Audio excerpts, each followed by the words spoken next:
Bonjour à tous et bonjour Kim, comment vas-tu aujourd'hui? Oui, bonjour, très très bien, merci. C'est un grand jour aujourd'hui. Ouais, mais pour moi, pareil, quoi. Pour toi, bah oui, tu t'es mis aux couleurs de la France aujourd'hui. C'est ça. On va souhaiter donc une bonne fête à tous les Français. Voilà, c'est ça. Ouais. Donc aujourd'hui a eu lieu la 12e étape donc, du Tour de France. Au départ de Cugno est arrivé Lou Sardiden. Donc passons maintenant au résumé de l'étape par Kim.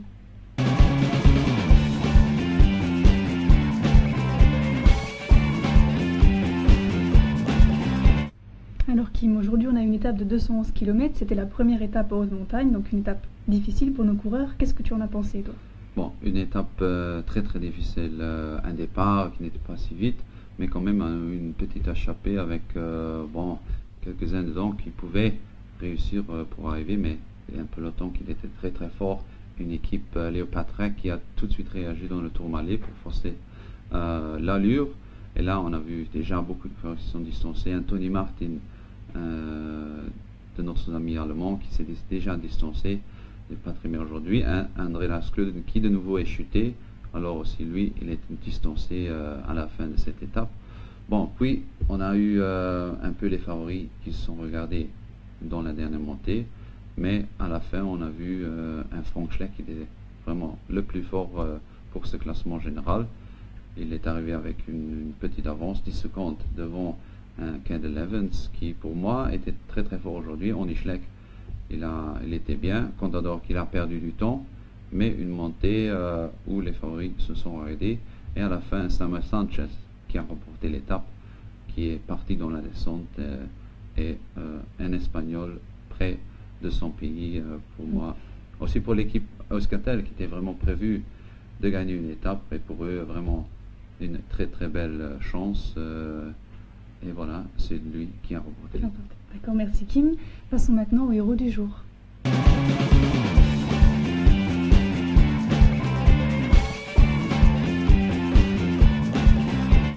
Alors Kim, si tu devais en choisir un sur cette étape, quel serait selon toi le héros? Bon, le héros c'est pour moi Samuel Sanchez.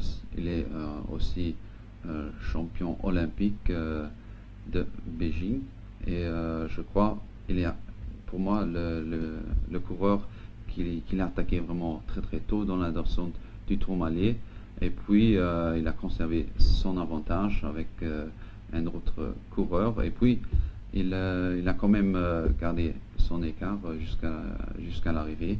Il a remporté l'étape et en plus il est maintenant porteur du meilleur grimpeur et pour moi alors toutes ces choses là pour moi l'héros du jour. D'accord, ben bravo à lui alors. Voilà. Passons maintenant aux questions des internautes.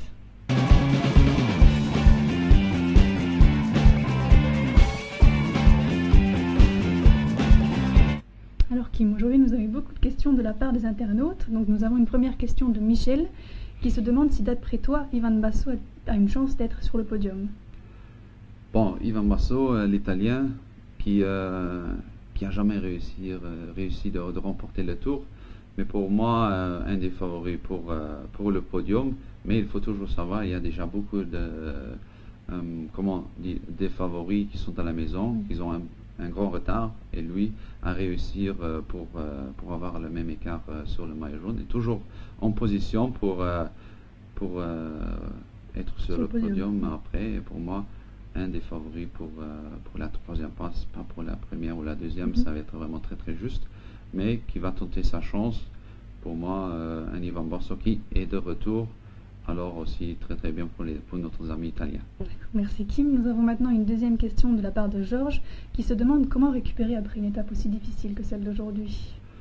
Oui, d'abord, si on arrive au bus, c'est tout de suite les douches.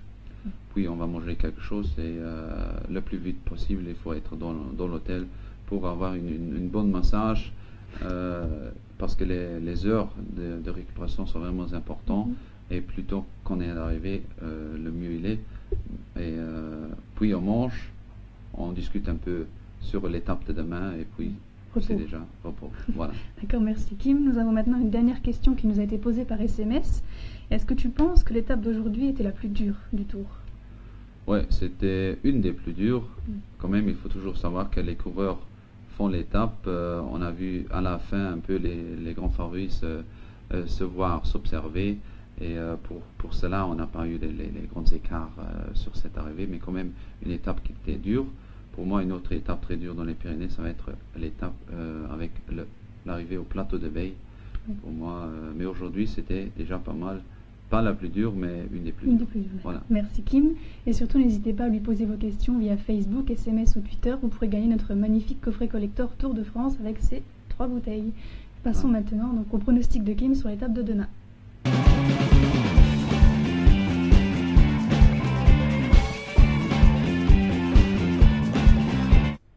Alors Kim, demain nous avons une étape au départ de Pau, arrivée Lourdes. Quelles sont tes impressions sur cette étape? Bon, une étape dans les Pyrénées, une étape pas si dure qu'aujourd'hui, mais quand même un peu le temps qu'il faut récupérer. Des favoris pour le classement général, ils vont rester dans le groupe, gérer un peu tous les échappés. Et demain, peut-être une échappée qui va arriver, mais toujours un Philippe Gilbert qui aujourd'hui est vraiment très très fort. Et pour lui, et de passer tous les montées, peut-être remporter l'étape dans le sprint après. D'accord. Merci beaucoup Kim. Et merci à vous de nous avoir suivis. Retrouvez-nous demain à même heure sur boferding.lu. Et surtout, n'oubliez pas que nos enchères sont ouvertes jusqu'à 20h. À demain Kim. Yeah, à demain. Bonne soirée. Au revoir.